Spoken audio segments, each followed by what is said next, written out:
Perkenalkan, nama saya Restu. Kali ini saya mau berbagi pengalaman terkena penyakit fistula ani. Jadi apa sih itu fistula? Fistula itu kayak ada lubang baru gitu di anus. Jadi dia itu bikin lubang dari dalam ke sisi-sisi anus itu. Nah, kalau kalian BAB pasti si tinjanya masuk ke lubang yang itu, yang abnormal gitu.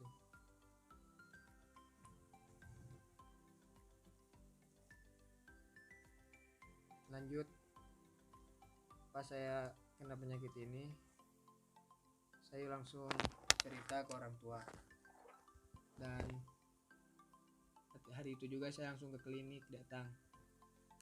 Setelah saya konsul sama dokter klinik, "Dok, apa sih penyakit saya?" Kata dia, bilang, "Kamu terkena fistula."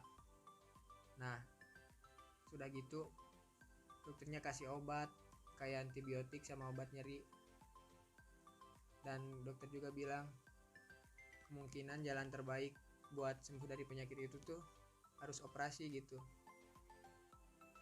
Dan udah gitu saya pulang, udah seminggu minum obat tapi gak ada perubahan, tetap suka meradang. Dan akhirnya saya memutuskan untuk meminta rujukan ke rumah sakit. Nah, sudah begitu saya datang ke Paskes pertama, langsung meminta rujukan ke rumah sakit. Nah, udah gitu saya udah dapat rujukan, saya datang ke rumah sakit, ke RSUD, ke Poli Bedah Umum, dan di sana saya konsul dengan dokter. Kata dokter bedah, "Ya, kamu katanya terkena fistula ani. Kemungkinan besar harus dioperasi karena penyakit ini suka kambuh-kambuhan." Kata dokter tersebut, "Kemungkinan kamu bakal gagal 1 kali operasi karena penyakit ini lumayan susah," katanya. Susah ditebak, saya tahu, gak ngerti lah. Dan udah gitu katanya yang bikin saya trauma, kata dokter, saya harus dikolostomi. Jadi dibuat saluran di perut, saluran BAB di perut khusus itu itulah dipotong, saluran BAB nya dibuat kantong di perut.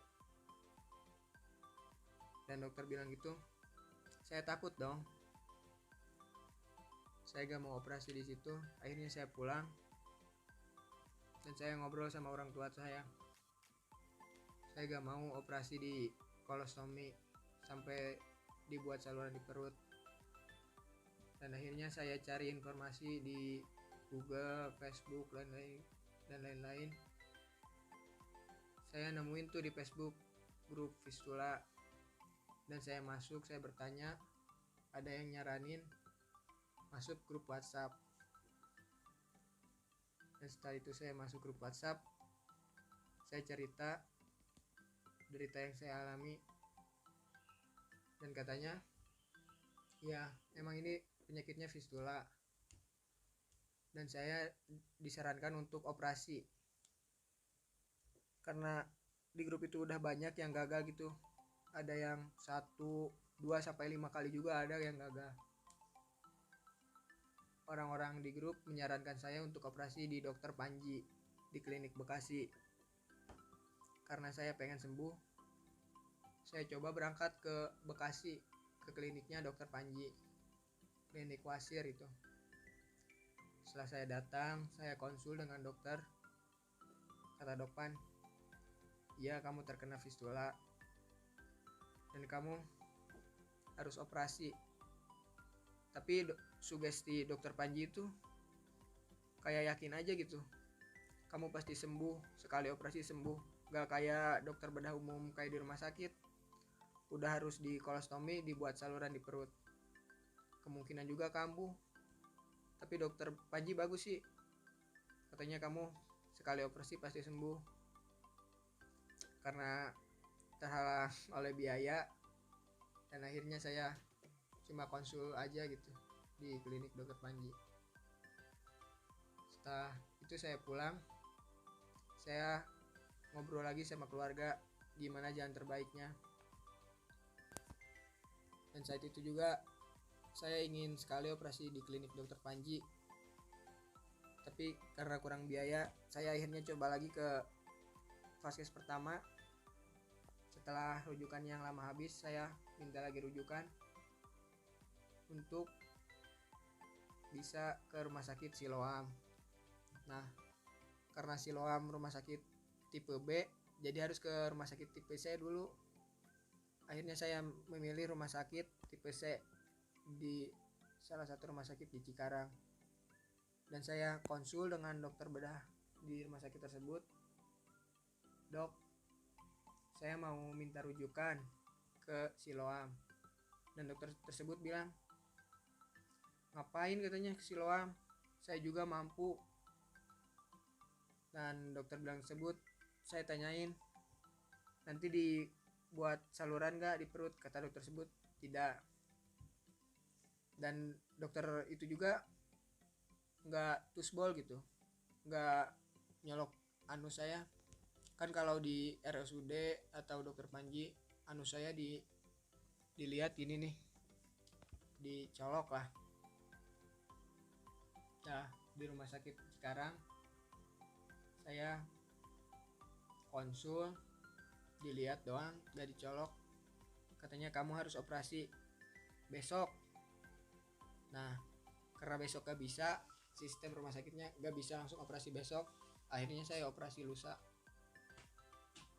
Dan setelah konsul, saya langsung dikasih surat buat rongsen torak sama antigen.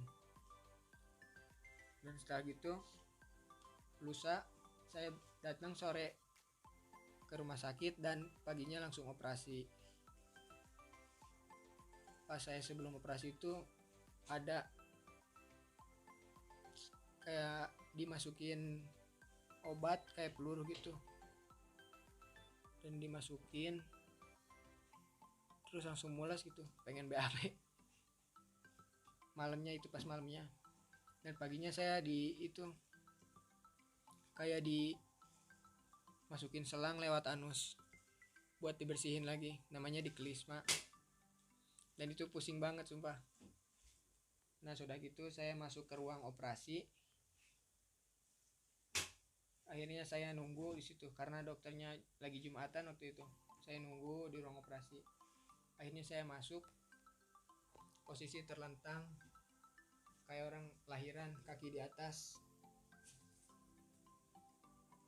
Dan operasi itu juga gak lama sih, sekitar 40 menitan. Dan saya dibius setengah badan, cuman dari pinggang sampai kaki. Dibiusnya tuh disuntik di belakang tulang ekor. Pas disuntik udah gak kerasa. Dan saya pas operasi udah saya diem gini sambil berdoa. Nah, pas operasi kata dokternya udah selesai. Dan udah selesai.